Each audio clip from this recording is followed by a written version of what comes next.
Kia ora, I'm speaking with Melanie Mark-Shadbolt. She is from a group called Te Tira Whakamātaki. Kia ora, Melanie. Kia ora. How are you? Kei te pai, I'm good. What concerns do you have, or does your group have at this time?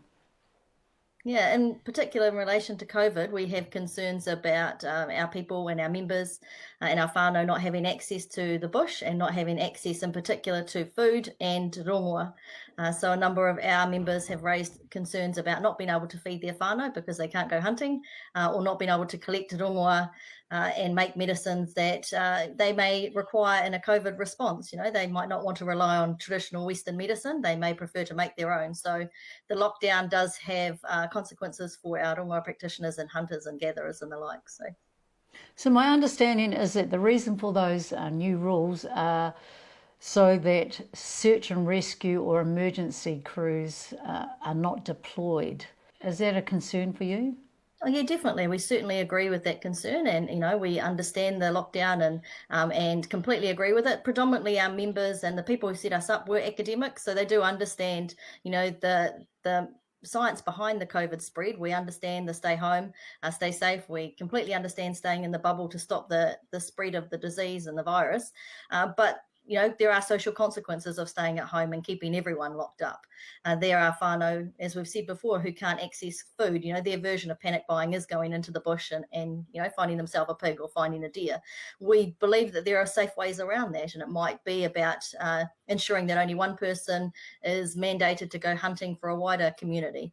A lot of our people don't use the dock huts, and I know that was an issue that dock huts had closed. A lot of our hunters know their land. They hunt in the same spots, and so we've got views and ways around that. We think that there are mechanisms for ensuring our people are safe and secure in the bush and don't cause any unnecessary work for our search and rescue. My husband's a search and rescue squad leader, so I've had the lectures. We're adamant there are ways that we can make sure it's safe and it keeps everyone safe in their bubbles. So when you've had the discussions with your husband, what's been the points that you've agreed on? Yeah, well, I mean, he's Ngaitahu, so certainly agrees that there are needs of our community to access nature and to access the bush. Obviously, he doesn't want to send his people out to search for someone. And so that, there are conversations around how that can be mitigated. But definitely, I don't think that there's much disagreement out there that there are people who need to go hunting and there are, rongoā practitioners who need to gather.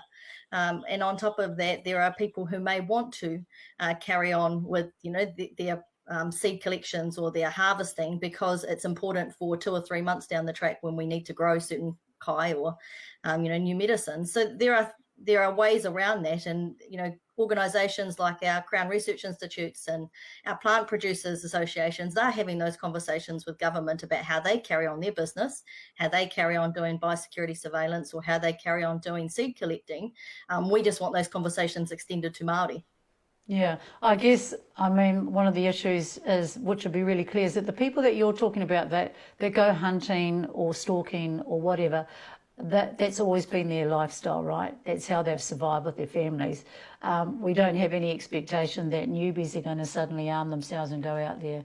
So you're dealing with a cohort of people that are well accustomed to it, right? The risk is lowered. Definitely. We're talking about our kaitiaki who are on the ground every day anyway. And like you say, this is a lifestyle for them. We work with communities, say in Te Tira, for example, who rely completely on the forest. Now, they can probably sneak into the bush and do this because they're still staying within their bubble and staying within their property.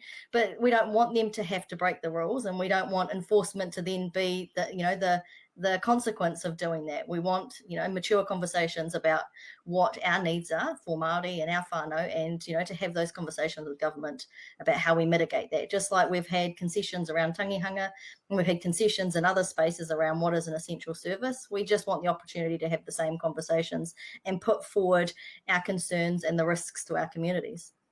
What engagement have you had with decision makers about changing those guidelines or addressing that or even discussing it? Yeah, I mean, all credit to decision makers. They're crazy busy at the moment trying to address every issue and every concern that the wider New Zealand has. Iwi chairs have stood up their pandemic response group, and their pandemic response group are taking in concerns of wider iwi Māori, like, for example, tangihanga. And so we're feeding into that at the moment and hoping that they can address our concerns.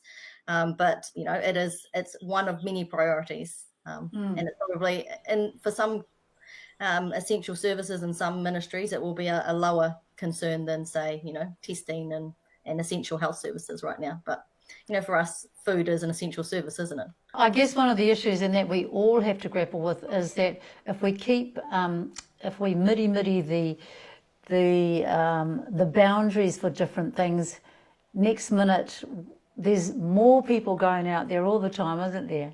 Yeah, definitely, and completely understand that. Yeah, definitely, there are people who are, like you say, who are midi-midiing around the edges, and we've lightened the restrictions on essential services.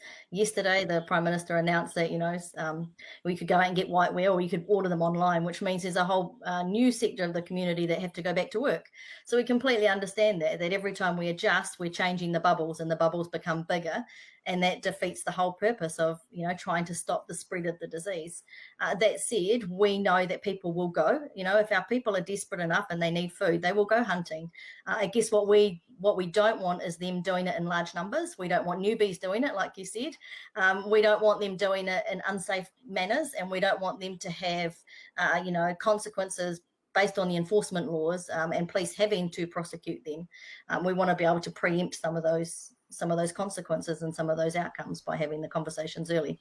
Hey, do you see any potential positive outcomes that can happen? Definitely. Because we're all suddenly isolated and can't go out in the bush? Yeah, I see heaps and heaps of positive and opportunities for us. And, in particular, I think about every day, and probably 3 or 4 times a day, I think about what a post-COVID world looks like.